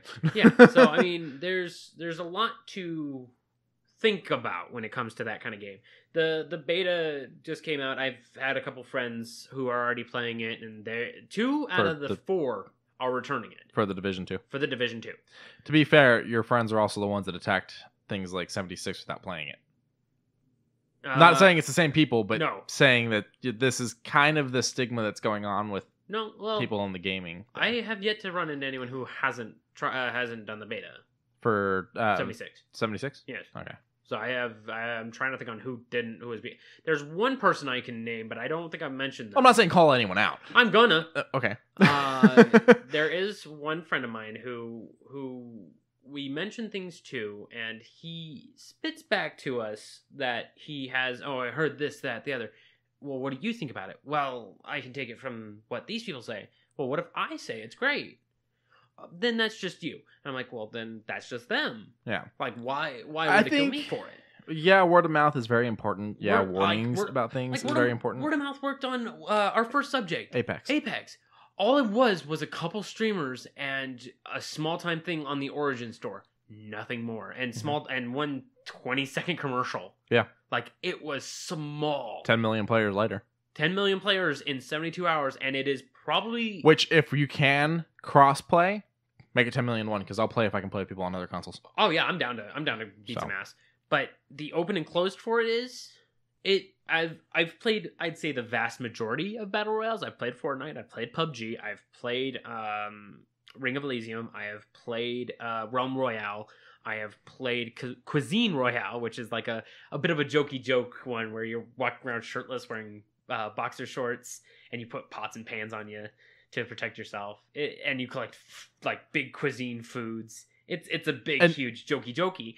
But I've played them all. I've played, I'd say, almost all of them. I want to make it clear to the people of your Discord that I was talking about with The Division 2. You're fully right to decide you don't like the game and you want to return it. Yeah. It's just, I feel like a lot of people have come to me and been like, this game's crap, you better not play it. And that's where I'm like, whoa, I'm going to play what I'm going to play. Now, I will admit, I also have told you a couple of things. And I have to say, whoa, yeah, I'm going to play Dead Rising 3 until I get all those achievements. I don't care what you thought of it. Okay, but the one that I was like adamant on because it seems way too strong was Mafia 3. Mafia 3 because of its hard hitting racism. I'm like, see, and the thing that I heard a lot about with Mafia 3 was it's broken, it doesn't work, and I'm like, I haven't had a single break. I crashed a couple times, but I've had fun with it with what I played. But then the racism got too much, and I was like, it's a little uncomfortable. And I can understand that. But back to Apex, this battle royale has to be the most fun. I enjoy all the characters' words. I enjoy the pinging system. The pinging system is great. You basically say, "Oh, hey, I have a level 3 vest over here." Someone looks over that way, and you can call dibs on it. So that way, in game, you could say, "I call dibs," and then you run over to it. It'll still be marked on your map. And to clarify how much he's loving Apex, he's currently wearing a Titanfall 2 shirt. I decided, you know what, I might as well go full EA and start supporting them a little bit more. It's not even EA though. It's on Origin, so it is supported by EA. It can be supported by EA all you want, but I'm just saying, if the money goes to the Origin store, it's technically they're not the ones that built it though. So let's give credit where credit's due. You're right. It is Respawn. Yes. It is Respawn, and Respawn even said Titans are not going to be available. They said that we're going to try and add in vehicles on our new maps. Like, they are open to ideas. They are very open to ideas. They said the main reason I want to clarify this isn't EA is because Apex is doing well, and I don't want to get any of the backlash that EA gets for its gambling or for its. They do have loot boxes. I understand, but that's the thing with the case of Apex is free. Loot boxes in a free game is a completely different situation. Okay. Loot boxes in a $60 game that's a bit much. Is bullshit. Yeah. Loot boxes in a $60 game that don't even necessarily give you anything is even more bullshit. And that's not at EA. That's looking over at looking over at those people at Treyarch, where you buy a loot box for Black Ops and you get a challenge to unlock a skin. That's right. Not a gun. That's right. But also EA's got the issues with the VIP beta for Anthem locking people out and crashing and stuff. And it's not on EA Access, which is a bit weird because I thought it was all EA games. Well, EA Access doesn't bring in the new games. It doesn't? No. It's just classics or Game of the Years? It's basically whatever they want to give you. Normally they'll give you the first of so for instance, we got Battlefield 1 when not Battlefield 1. We got Battlefront 1 when Battlefront 2 was coming out. Okay. For all those that didn't play it, yeah, then you could. Yeah. So we just got Battlefront 2, which tells me maybe there's time for them to start looking at Battlefront 3. Oh, they did release a release date for that Star Wars game they still haven't shown. Give me it. I didn't look it up because I still don't see anything about this game. Why do I care when it comes out? You're right. You know what? I'm down with that explanation because it could have been a turn. If it's another turn-based, I don't think I'm going to get it. I want a little bit halfway. I want a little bit of a beat 'em up. I want a little bit of. I wanted that RPG they canceled. I wouldn't. Old Knights of the Old Republic, today's standards. I'm neutral. The only reason why is Knights of the Old Republic still stands up. Oh, I know it still stands up. So it's that's amazing. the only reason why I don't want a new. I've got it and I play it. I know, but I've even got the sequel. I don't think I grabbed it, but I think I grabbed the first one. But digress. It's more along the lines of, if those two can stand up to today's standards, just give us a re-rendering of that and call it a fucking day. I don't know. I wouldn't mind a new story. If you're going to give me a re-render, give me a re-render, but give me expansions I can buy. More content? Yeah, I want more content. If that's the realm they're going to go, okay. I still would like some new content. Okay. You can still give me the same old story, but give me an expansion or two. That's a fair... Pull a Witcher 3, where there was like 3 expansions that were damn near games themselves that you could buy. What was the second one that came out? Oh, because I heard that one was praised to be the only true DLC for Witcher 3. I don't remember. I didn't actually buy any of them. I've more watched people play them. So that's fun and fair, but I've heard the second DLC for The Witcher 3 was big, and I heard its name, but it's escaping me right now. I don't know. I'm along for the ride of Star Wars. I will see if I have any streaming services that have any of the Star Wars. I will watch them. Any of the new ones. The Netflix. Okay. They even have Solo on there now. Okay, I will watch all of them on my next days off. The one if you're gonna watch something in the current run of Star Wars, the one I always tell everyone to watch is Rogue One. Yeah. If you're not a Star Wars fan, watch Rogue One. Okay. And I'm saying, even if you're like, I didn't even like the original 3, I will tell you, watch Rogue One. I like the original 3. I know you did. I'm just saying, for those of you that go, I don't like Star Wars, go watch Rogue One. Okay. Listen to the Hypnotoad. Speaking of that, Simpsons just got renewed for 2 more seasons. Okay. Something I forgot to mention when we were bashing Ubisoft. Sorry, we weren't bashing Ubisoft. We were actually talking them up a bit. But now it's time to bash them. Assassin's Creed 3 Remastered. Why? Uh, It looked fine. It worked fine. I think Ubisoft's starting to hop on the bandwagon of, oh, they're doing it? I guess we can too. Because Resident Evil 2... But that's the thing. Resident Evil 2 took it from being just a remaster to they rebuilt the game from the ground up. You're correct. And they fixed it. Same thing with Spyro. It's not just an HD collection. No.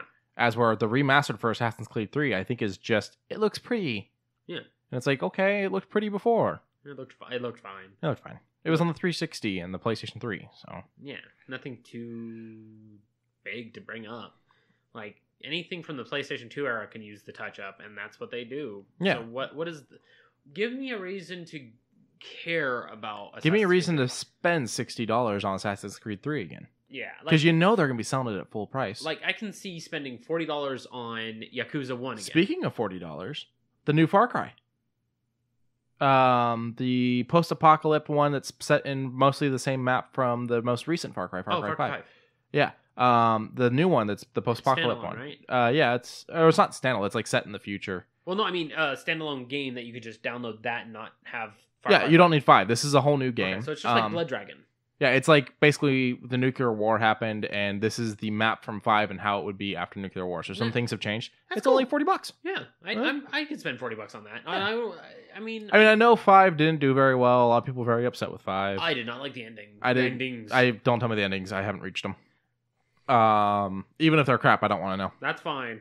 But the fact that they went, okay, well, here's the next game. It's $40. I was like, oh, a $20 savings. That's I can get behind a $20 savings. Yeah, I'm not against that.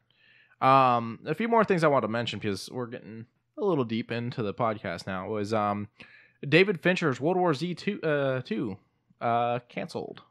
Neutral. I mean, I enjoyed the first movie for what it was. I wouldn't say it's stellar by any way, shape, or form. It was entertaining to a degree, but I mean, I'm neutral. I mean, it's sad to hear. But... I didn't read the book. I didn't see the movie. Yeah. But I am annoyed by the movie purely because I do know the book is supposed to be journal entries from several different people throughout the world, and the movie makes it all Brad Pitt's character does everything. Yeah. And I'm like, whoa, no. That's not how... Don't get me wrong. Me and him have the same hair right now. Not the point. I'll get behind Brad Pitt doing some stuff, but you can't change that much of the story. Yeah. And I like Fincher. I would have loved to see Fincher do zombies. That would have been interesting. Yeah. So... I mean, I'm neutral. I can't say it's bad, but what I can say is that, I mean, it's another project down the hole. Work on the next one. Yeah, that's basically all we can say. I wish he had done more with the girl with the dragon tattoo. Oh, they did a second one, didn't they? It wasn't him, though. They just released the new one. They said it's not connected to any of the others. That series is on its 3rd incarnation now. Oh. Each one ends up telling a different book from what I understand. That's fine. So we're still getting the whole book series, but none of them are connected, so it's kind of... The girl who kicked the hornet's nest, dragon tattoo, all of them. I mean, it's a pretty interesting series, you know. It's it is. Revenge and stuff like that on people that have done some pretty fucked up stuff. All right. I mean, I'll probably watch the second one, but... A few more sad things and a few more interesting things. Legion's been canceled. It's going to get its 3rd season, and that's it. That's FX's mutant show. It's about spoilers for anyone that didn't know this. Seriously, this is a comic book spoiler. I don't know if they've mentioned it in the show. Legion is the son to Charles Xavier. Yeah. Jessica Jones, we're looking at June or August for the debut. That's according to Disney's earnings call. Now, let me just preface... I liked season 1 of Jessica Jones. I did not like season 2. Season 2 was the worst. Yeah. I got 5 episodes in before I skipped straight to the last episode, and then I said... I watched the whole thing. I didn't like what they did with Patsy. I really didn't like what they did with Jessica. They made Patsy a fucking druggie. Yeah. I'm sorry, I'm going to spoil that. I don't even care, because it's honestly the worst plot point in the entire fucking series. You know, they brought David Tennant back for these flashes, but I feel like if you're going to go to that extent, you should have done more. Bring him back. Because David Tennant's an amazing actor. He is. I love him as the Doctor. I love him as Barty Crouch Jr. I love him as Purple Man. I love him. Oh. What? Purple Man. Yeah, Purple Man. Kilgrave. What, was Murder Corpse taken? It's a joke from the show. Yeah. But he's... an amazing actor, so if you're going to have that amazing actor come back to set, you should do a hell of a lot more. Even if they didn't bring him back from the dead, there should have been more scenes of him fucking with Jessica's mind. Yeah. But no, I didn't like season 2, but we are getting the 3rd season, which will probably be the last. somewhere around what was it, June and August, according to the earnings call for Disney. So more stuff for Disney business side. If you are an investor for Disney, which I am, but not to a level that would get me into any of these meetings, they're doing a investors meeting on April 11th where we'll get the first look at Disney Plus. I don't know how much will be released to the public, but the investors will get to look at it. I'm hoping that it's like $10 a month. It's got all the Disney movies, no fear, no... Well, they're launching it with a bunch of original stuff planned. And I'm hoping that their originals... Because Disney's got their own Infinity Gauntlet on right now, and Fox just handed them their Soul Stone and just slapped it on the fucking gauntlet. So like they're getting ready to snap Netflix out of existence. Captain Marvel will not go to Netflix. It'll be the first the Marvel films that Disney's done that will not go to Netflix. That's fine. That works for me. I don't. At this point, I just want to not be disappointed by anything. I'm tired of going into... I didn't see it, but I say it yet because I'm behind. But were you disappointed by Infinity War? No, I mean lately. I'm talking like last 5 months. I'll say last 5 months. I've been pretty 50-50. Oh, come on. Glass? I like Glass. Okay, I was going to say, you could have been disappointed with Glass. But Venom and... Yeah. What was the other one that I walked out of? There was another one I walked out of that I wasn't too keen on. See, I won't walk out because I want my ticket price. Well, I'm only doing $5. Good point. So... I'm a cheapskate when it comes to movie tickets. I get the $5 matinees on Tuesday. Call it a day. Well, what I do is, and this is not a sponsor, but for anyone that does have it, something I want to look into, because I have AT&T. I have the AT&T Thanks program, which gives me discounts on things. So me and Lauren, something similar. Me and Lauren went to see Into the Spider-Verse on Tuesday, and we only had to pay for one ticket. That is a good deal. Yeah. Granted, it was still more than your ticket because it was an $8.50 ticket rather than the $5 ticket. But I'm not going to complain about paying $8 for two people to see a movie. Yeah. Now, a few more things in the realm of silver screens and whatnot. ABC just denied doing a female-led Marvel drama. I don't know what it would have been, but it was written by the Wonder Woman writer. So, I mean, you got some powerhouse there. When you brought that up earlier, I was like, I guess they're not doing Cloak and Dagger. And you're like, they already did Cloak and Dagger. Yeah. And I was like, what? Yeah, Cloak and Dagger's out. But not female lead in the sense that there's a female lead, but more female lead in the sense of Ghostbusters, stuff like that type of female lead. I mean... Where it's all female, hardcore, like Jessica Jones type of female lead. I don't know how they could do that in Marvel setting. Well, Marvel does have a few things like that. They in do. The comic series, they have the full female Avengers, things like that. They do, but I'm wondering how they can do it easily in our time. I'm wondering if it was going to be like a She-Hulk show or something like that. Where she was once a lawyer and then... Well, she was still a lawyer after she became She-Hulk. I know, but I'm saying she was just a regular lawyer and then Yeah. oopsie doopsie, I got the blood from Blood Banner. transfusion from her cousin Banner. Yeah, and then oopsie doopsie again, I became She-Hulk. Yeah, well, I mean, he was her only chance of survival. And then she stays big, doesn't she? I think she's always green. Yeah, she's always green and big. Yeah. I mean, if it wasn't her, I'm sure there's other females we could have picked. I know we're getting on Disney Plus, we're supposed to be getting a Vision Scarlet Witch show. I'm not sure where it'll fall on the timeline. Neutral. I'm thinking that it's going to probably do everything from him walking away from Tony Stark up to the point of Infinity War. Yeah, I could see. I think that would probably be the only thing, because Aftermath is I have no brain. Spoiler. I saw it coming, but spoiler. Yeah, I mean, we all know he snapped. Like, at this point, if you haven't seen Infinity War, with it being the #1 grossing movie in the last 2 years, I'm sorry. I'm sorry you haven't seen that movie yet. I just haven't had time. There's so many things I still have to watch to get there. That's right, you haven't seen it. I'm sorry. I'm like, shit, I just said that. Oh, you're kidding? The internet spoiled it the first weekend it was out. I know, but I gotta say, that was one of the worst cases of spoilers ever. Oh, yeah. That movie was out for one weekend, and the internet flooded. I'll admit, I had to wait a week because I wasn't paid, and I was like, shit, I got a couple things I have to pay off, so I'll catch it next week. And I tried to avoid. I was heavy not looking at Facebook. I was on Pinterest and got a spoiler. Someone posted a thing on Pinterest that literally showed the entire cast that died in one run. I'm like, what the... It was the same weekend the movie came out. Yeah, It was by far one of the most spoiled things for me in my entire life. I got the Spody Man one, and I was like, Yeah, well, I got the Spider-Man one because someone texted me and was like, did you see it yet? And I said, no. They're like, oh, you're going to be sad because of Spidey. I'm like, are you kidding me? Are you freaking kidding me? Like, you seriously just said that? It's like spoilers for Gone Girl. Have you seen that one? It's based off a book. I'm going to give you some spoilers if you're okay. I don't care. So it's based off a book. It's got Affleck in it. It's got NPH in it. It's got this is an interesting cast you're already throwing at me. What is this called again? Gone Girl. Gone Girl. Okay. Yeah, basically it's about a guy that comes home and finds blood in his house and his wife gone, and then he starts being investigated for her murder. And big spoilers here. I'm gonna give you the whole plot right now. All right, hit me. Okay. I'm actually super. Turns out she faked her death to take him down because she found out he was cheating on her with one of his college students.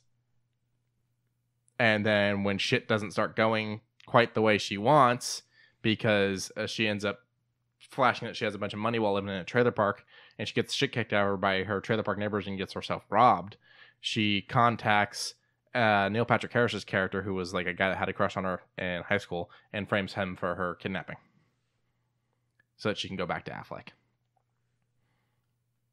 who has figured out that he's being framed, but the only reason why he has to stick with her is she got his frozen sperm from when he got a vasectomy and is now pregnant with his kid.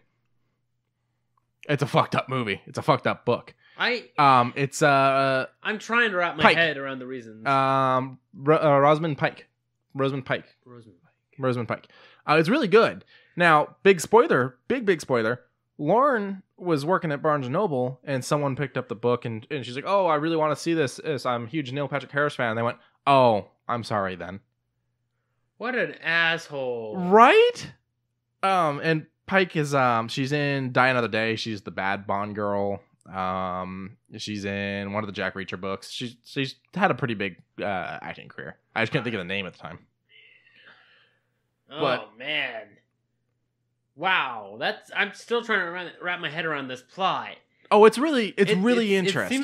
It seems like it has a nice series of events that leads up to a good climax, but I'm just like, huh. Yeah, I suggest watching it or reading it. Yeah, I think I might. I'm probably gonna lean into doing that, but not anytime soon. I've got a few things I need to catch up on. I still have your Dresden Files. Yeah, and you probably just made any Dresden fans go, what? You're watching the Dresden Files?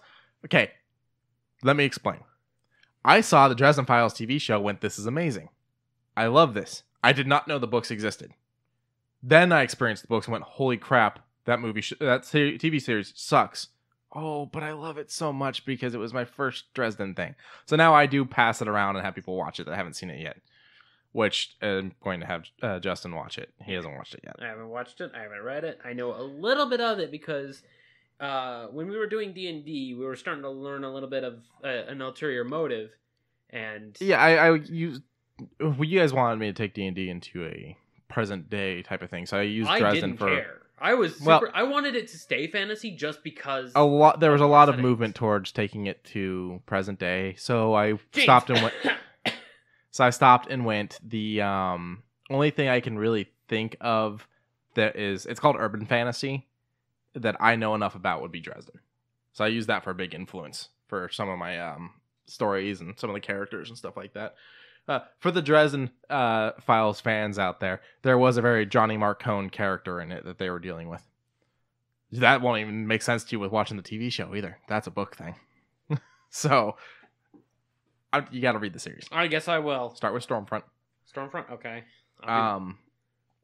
There is some stuff that happens before Stormfront, but he released it later. You can start with Stormfront. It's the first book. Okay, sure. I don't even know how we got on the subject of these movies. I know we were talking. We were talking about female leads and ADHD, respectively. Yeah. I think the only other thing I wanted to talk about in movies was Nancy Drew's getting a new movie. Neutral, because I mean, we're dudes. Yeah, we're dudes, but we like a good detective story. So I'm like, and it's the actress from It. So I want her career to do well. I do too. My issue is it comes out next month on the 15th, and this poster just dropped like 2 days ago. And I mean, I haven't seen a trailer. There might be one out there. I don't know. I haven't seen it anyway. To be fair, Apex dropped 3 days ago, and look how popular that is. So yeah, you just gotta believe, I guess.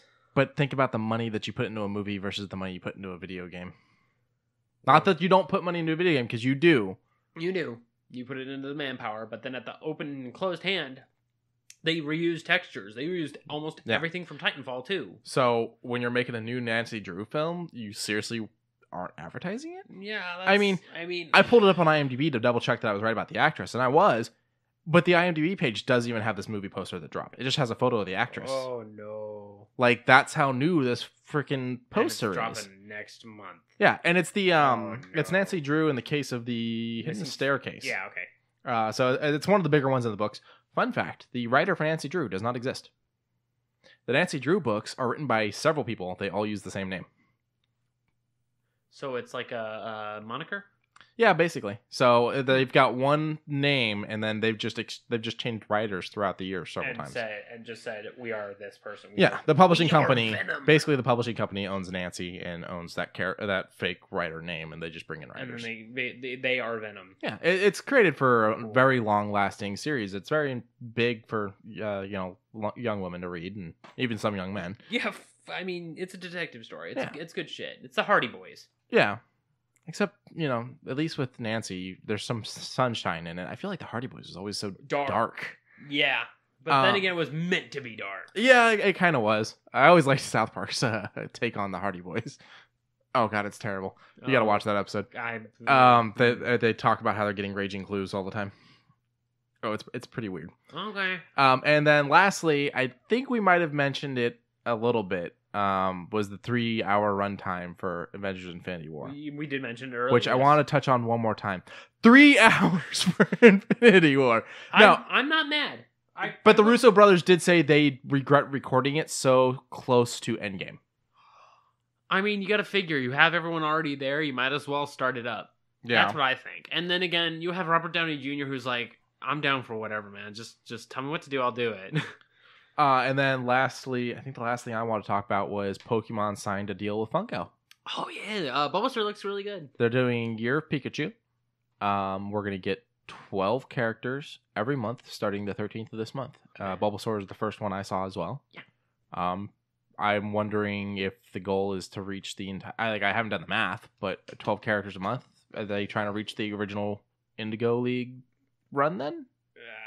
You mean Kanto? Or Kanto, yeah. Sorry, Kanto run? Kanto is the 151. Yeah, 151. So 12 a month at... That would be a lot. That'd be a lot of years. I would think that they would need to do seasonals. And seasonals is 6 every 3 months. Well, okay, no. Okay, they're doing 12 a month. In a year, they could have... 1 a month per year. No, they're doing 12... Oh, 12 a month. A month, yeah. Oh, I thought, okay. I thought so they're going to come out to, in a year, they should have about the whole first 150. Yeah, they should. So, yeah, I guess by next February we'll have, if that's what they're doing. I don't know. But that's what I would do. I mean, yeah, shit. And seriously, just go in order. I mean, they already showed Bulbasaur. He's number 1. There you go. Yeah. And then just go from there. Yeah. And, I mean, even if you don't like all of them, having your collection would be nice. I mean, gotta catch them all. Yeah, I went there. Okay. I never cared to complete the Pokedex. Give me my strong header. Are you kidding me? That's what I cared about, was completing the Pokedex. Have fun with that.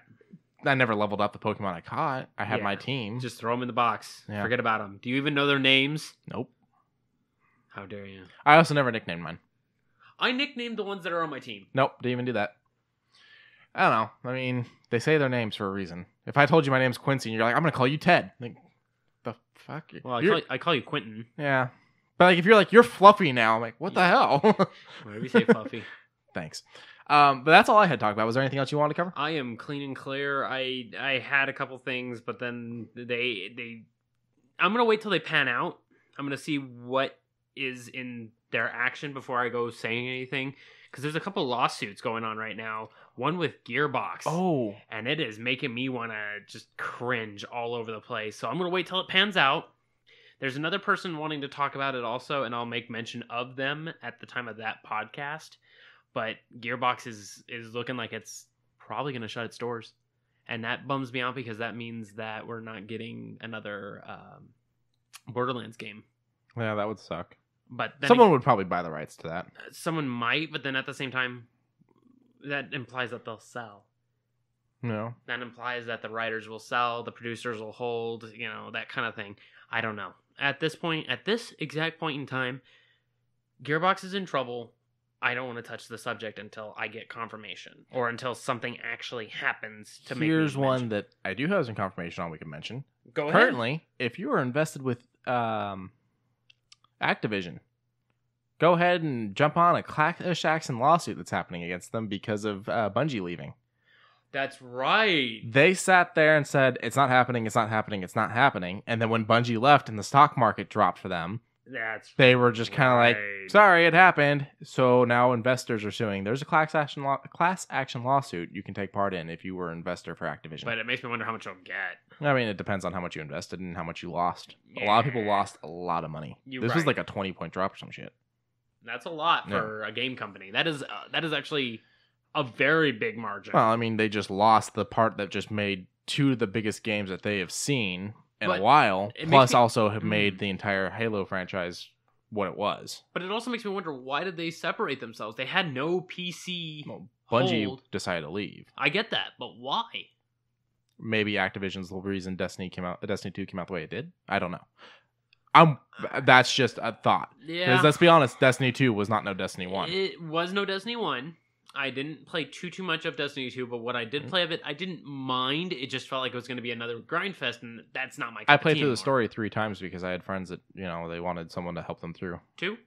Huh? Yeah, 2. Oh, okay. So. Yeah, I mean, would you say that the story was bad? Story was okay. Story was okay. Would you say $60 worth? No. Okay. Furthermore, not what I actually paid because I bought the collector's edition. Oh, that's right. But even still, I don't know. I felt like it was going to be a grind fest. I felt like the raids weren't going to be that fun, so I just decided against it. But at the same time, I'm like, you don't have that big of a push anymore. We could have seen maybe Halo or other Bungie-style games on the Battle.net launcher and having bigger, better PC ports. Because Microsoft owns Halo. Bungie doesn't. Do they? Bungie made it, but Microsoft owns it. Hmm. So, no, they wouldn't have been able to put it on that anyways. Well, maybe a handshake could have been formed. We don't know. The problem is it would only be available for PC and Xbox. Yeah. So, I mean, it wouldn't, so I don't know what that... It would have opened up because shooters, in my opinion, are a lot better on PC. Well, you can hook up a keyboard and mouse to your Xbox now, so just do that. Can I? Yeah. Oh, hell yeah. You didn't know that? No. Oh, yeah, you can do that to your Xbox now. Yeah, Microsoft's like, we heard you. Okay. They're big into allowing you to play the games you want to play the way you have to play them. They did a new controller that came out that's completely programmable. It's meant for people that are like disabled and stuff, so that they can play games as well. Okay. Yeah. All right, you got my attention, Quincy. Well, you already have the Xbox, so I mean, yeah, we might as well try it. Now, I was out of the Xbox game for 10, 12 years. See, the funny thing is, I was a big PlayStation person for the PlayStation 1 and 2. Then the Xbox came out, and I went, this is crap, and I stayed on my 2. I like my GameCube. I didn't get a Wii. I loved my 64. And then they came out with the Xbox 360, and we got it, and I was just like, oh, I don't want to play this. And then I started playing it, and I was slowly fell in love with it, and I was just absolutely loving it. Never got a PlayStation 3. Now I have my PlayStation 4, which, I don't know, I put more time into my Xbox One. I have both. I like my Xbox One better. Yeah. I mean, you've recently put some time in, what with Spider-Man and RE2. Spider-Man was the reason I bought the 4. I wasn't a big fan of Uncharted 4. I know, blasphemy, but it was a movie, not a game. Yeah. And then you bought RE2 Remake for it, and you just finished that up. And, I do have PlayStation now, so I'm going back and playing God of War, stuff like that. Yeah.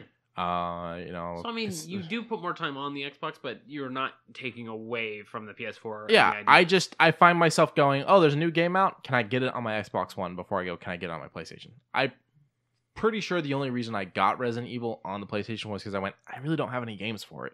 I need to get more games for it. So, fair. But that's all we had to talk about today. Yep. So we'll talk to you guys next week. We're going to include some more information in the description here, like our Twitter, our email, stuff like that. Yes. So be sure to connect with us, talk to us. Sponsors, please. Sponsors, please. Now, and we are up and running on iTunes. Yes. That problem is completely fixed. We are everywhere but iHeartRadio. Yep. I love it. And iHeartRadio will be coming in March, I do believe. Ish. Because they have a required active time thing. It's weird. It's fine. It's fine. Yeah, so we'll definitely be in your ears as long as you'll let us. Mm-hmm. All right? That's No? Too weird? that's a bit weird. Well, I asked for consent. It reminds me of that weird ASMR video I listened to. Hold on, let me get closer to the mic when I ask for your consent to let me be in your ears. Okay, and that's it for the night. Thanks, guys.